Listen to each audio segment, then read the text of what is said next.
Hello. This is my third and final video deconstructing the independent source investigation type, assessment type. Hopefully it'll be the last. Anyway, basically what I want to talk through today is the construction of the critical summary of evidence, which is, it appears it's kind of like a miniature essay in some ways, which is quite different to the other parts of the independent source investigation. I found that the rationale is quite personal. It doesn't need to rely on using formal academic language. It is very much a reflection, I guess, at the beginning of the research on what is being learned, and then you move into the source analysis, which is again, it's maybe a little bit more academic in tone, but still quite personal in terms of the structure. When we reach this point, the critical summary is highly academic in tone, and so there's quite a significant shift there, which I will demonstrate. One of the sources that I highly recommend accessing generally for students and teachers of history is the History Skills website. And for this particular task, the page talking about the structure of critical summaries is invaluable. So I've basically been through the QCAA exemplar for all the different parts of the task. And obviously it's no different with the critical summary component of the task. So what we're looking at here is an example of a critical summary that's been written using Approach 2 from the History Skills website, answering each sub-question from this particular inquiry. So basically, each section of the critical summary refers to particular sub-questions. So the first paragraph is referring directly to sub-questions 1 and 2 of the inquiry, and it's directly relating source evidence to those questions. As it says on the side, it's also discussing interpretations or perspectives on the topic of the inquiry. So we're really getting into discussion of the historiography in this instance, and also unpacking explicit and implicit source evidence relating to that topic. Like I said, it's quite an academic tone, and there was something else that I was going to mention, was that the use of terms like on balance. So we're really looking at the synthesis of ideas from multiple sources at this stage. We've gone from individual source analysis and evaluation to synthesis and corroboration at this point. Paragraph 2 is quite similar. However, obviously this refers to different sub-questions. So this is referring to sub-questions 3 and 4. But it's doing much the same thing, where it's looking at the sources, synthesizing evidence and corroborating. It's also referring to changes in perspectives over time, which I think is quite interesting as well. And if we're looking for links between the new syllabus and the old syllabus, I guess that's where the concepts of changing continuity is now located. So we're seeing this in the critical summary. With the final section, the final paragraph of the summary, it's really a response not to a specific sub-question, but to the key inquiry itself. And it refers back to the tentative thesis statement. I found it interesting that in this case, it basically isn't a final conclusive sort of response to the question.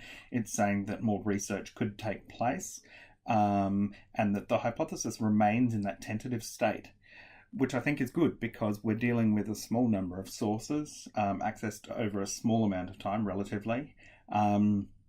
It's really not possible to come up with the be-all and end-all response, which would require further research. So I think that's a positive step. I also think, and drawing links between the old syllabus and the new, this is essentially where students are critically reflecting. So in the past, we've had research tasks where students would critically reflect on the research process throughout their research book, whereas this is obviously critical reflection that's woven into the analysis and evaluation of sources and the synthesis and all that. And then we've got the avenues for future research as well, which is a significant aspect of this task. So from that, I've looked at creating my own independent source investigation, and I found it necessary to go right back to the start to my thesis statement, key inquiry question and sub-questions, to look at how I would structure that myself. And I think I had initially underestimated how much I would need to go into detail with sources. The sources that I have here, I've just borrowed from my Australian Frontier Wars exam, so students are familiar with them and will be able to access them to look at how I've synthesized information from those to create my critical summary of evidence. So I've got the source over on the left and the analysis and evaluation on the right. Likewise for other sources. So I've tried to have a mix of primary and secondary sources, as the QCAA exemplar has, and then also looked at ways to get students to articulate where there are similarities and differences between those sources. So a simple, sentence starters, to get them to identify those links was something that I've used previously, and I'm looking at using now to make sure that they actually have that synthesis and corroboration evident in their work. Otherwise, it ends up potentially, I think, becoming an overview of the source analysis, the interrogation they've done in the previous section.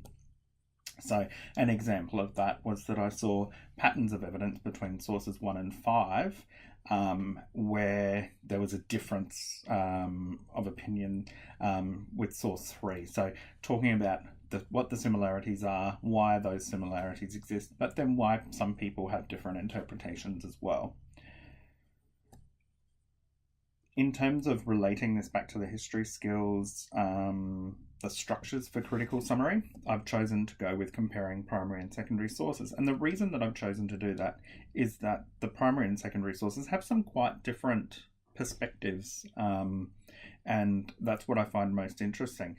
I could also have looked at answering each sub-question or grouping by evaluation skill, but I made a decision to go with this one because it just seemed to work most with the particular sources that I was looking at.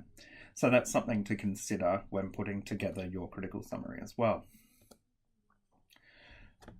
I've left the QCAA example on the left, as I've used that as my, the base model to develop my example from as well. I have taken some phrasing from the example and applied it directly, simply because we don't yet have a model of what we're looking for, and I felt that this was a good way to start, particularly in Year 11, while students are still developing the ability to produce this kind of task. And when we all get our heads around it a little more, perhaps we'll start to break away from that a little bit, but for now I think it's a good model to start with. So what I've got is an initial paragraph on the primary sources, and I started by looking at the similarities, so the source corroboration of ideas in those sources. I've then unpacked individually sources and explained what the evidence in those sources indicates and how it relates back to the topic. So it's a simple Peel paragraph, essentially. And then on balance, what does that evidence say? Even where we've got some sort of conjecture in sources, what is the overall message that we're getting from the sources? In paragraph 2, it's much the same sort of thing. However, I've started by saying that there are specific historiographical perspectives on the issue, and that they have political significance within Australia. So whatever the topic, I think it's important when we're talking about historical perspective to really identify what the main perspectives are and to explore those in some detail, which is what I've attempted to do here. I've also referred to the fact that the views of Windshuttle, for example, are criticised by the other side for whitewashing the past, and really exploring the differences of opinion on those viewpoints. Down here, I've looked at the weaknesses, I guess, of one of the sources in that it doesn't provide a detailed list of source material. So we've got some of the source evaluation in terms of reliability coming through in the critical summary. So this relates back to the source analysis section, and it's picking up on key points from that. Finally, my final paragraph is the preliminary answer to the key inquiry question. So it's almost concluding like a mini essay, but it's leaving it open for future research as well.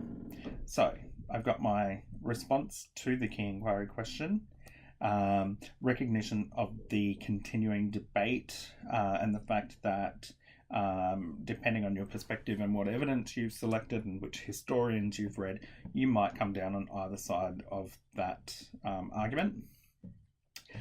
Recognition that more research would be necessary, and what are some of the future, if I was to expand this research, what would I do to ensure that I have that nuanced, deep understanding of the issues and to really nail that the thesis statement down. So I would do further reading of secondary sources by historians on both sides of the argument, whatever that case might be, but also looking at the primary evidence to see if, when I look more broadly, I mean, I've only used 3 primary sources, does that same pattern exist, or is there other evidence that goes against that argument?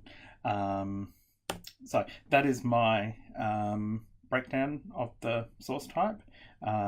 I'm sure that there'll be further exploration of this, and I will post more as it comes to hand, and good luck with your independent source investigations as well. Thank you.